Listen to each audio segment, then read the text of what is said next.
अस्सलाम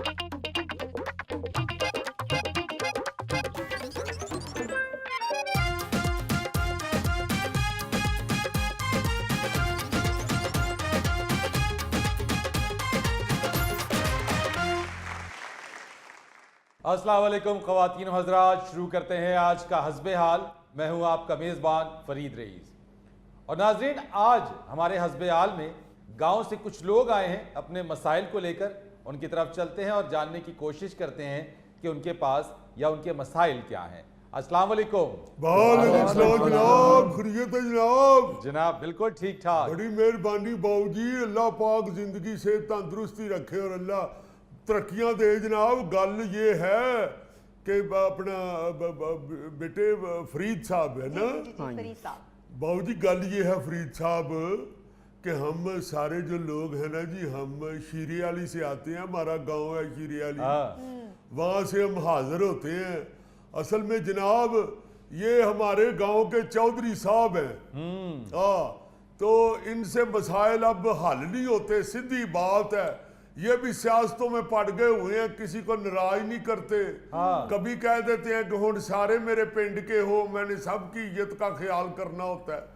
बात ये है, जब इंसाफ करना हो ना जी, तो फिर आप जो वकूआ है उसकी असलियत की तरफ देखते हैं।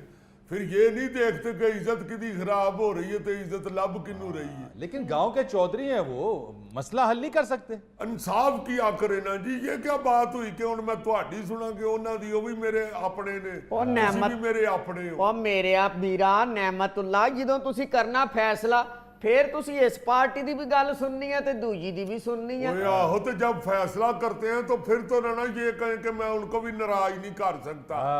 बात ये है फरीद साहब कि ये मेरे जोआई भाई हैं, राणा अशरफ साहब। अच्छा। तो मेरी जान है जी इनमें, जैसे तोते में जान नहीं होती, जिनकी जान तोते में। हाँ जी, हाँ जी, उसी तरह मेरी जान मेरे दिमाग में है। चूंकि इतना ताबेदार और इतना सुलझा हुआ पढ़ा लिखा, जिस तोते में जान होती ना वो तुपे नहीं पैंदा। ये तो फिर तोते की मर्जी है ना जी। सियाना होवे तो फिर नहीं पैंदा तुपे, जाहिर। माफी चाहना गल करने हो गई। नेमतुल्ला, जिस तोते च जादूगर दी जान हुंदी है ओदी चुंझ भी लाल हुंदी है। जान दे चौरी, तू ਇਹੋ ਜਿਹੀਆਂ ਗੱਲਾਂ 'ਚ ਬੋਲਿਆ ਹੀ ਨਾ ਕਰ। तोते वाली गल च माफी चाहना जुगत कर ला, मुछां वाली तोती हुंदी।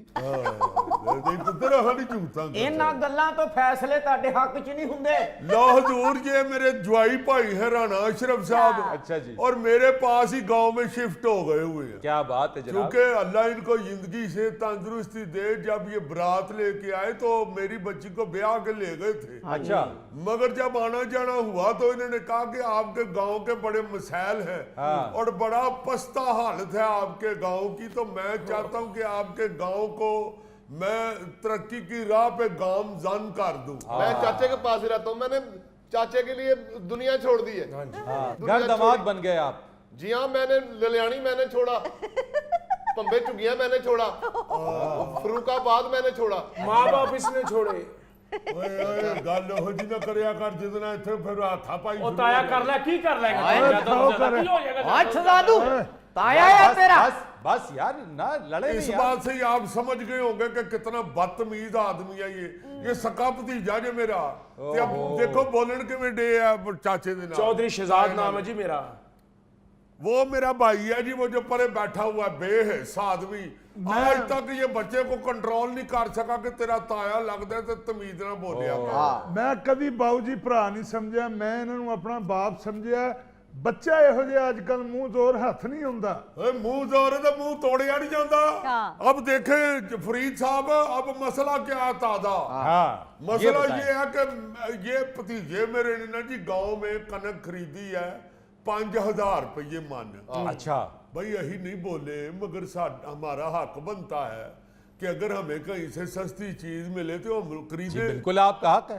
मेरे दामाद ने, राणा साहब ने कहा कि अब्बा जी बात ये है चाचियों कि मैं अगर इससे सस्ती ला के कनक अपने गांव वालों को दूं तो मेरा ख्याल है दुआएं भी हैं और इज्जत में इजाफा भी होता है खिदमत करने से इंसानों की। मैं कहा बिल्कुल ठीक है।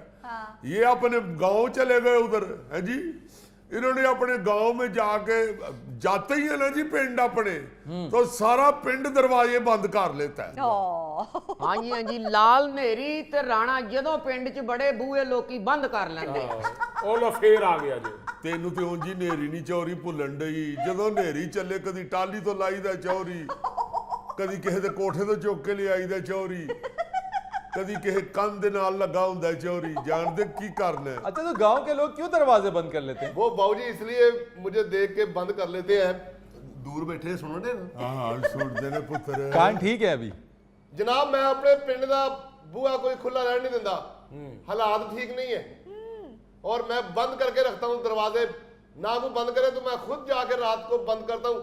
मैं गांव की इज्जत को इज्जत समझता हूँ। अच्छा। और दरवाजे में बंद कर देता हूँ कि अब आप ये देखें, इसी सोच से ही आप समझ जाएं कि कितना प्यारा इंसान है राणा माशाल्लाह। ख्याल रखने वाले इंसान हैं। तो राणा साहब ने जाके ना जी गांव वालों के घर घर दरवाजा खटखटा के कहा कि भाई गल सुनो, इस दफा कणक आपने गंदम मुझे देनी है, क्योंकि मैं अपने ससुराल लेके जाना चाहता हूँ और मेरा इज्जत बिस्ती का मसला है, तो आपने मुझे सस्ती भी देनी है। ठीक है। लो जी गांव वालों ने सारे ने इकट्ठे होके क्या कि गल सुनो, राणा साहब जो कह रहे हैं ना उनकी बात सुन ले, वरना फिर तरले मिन्नतों से भी उसने मना ही लेना है।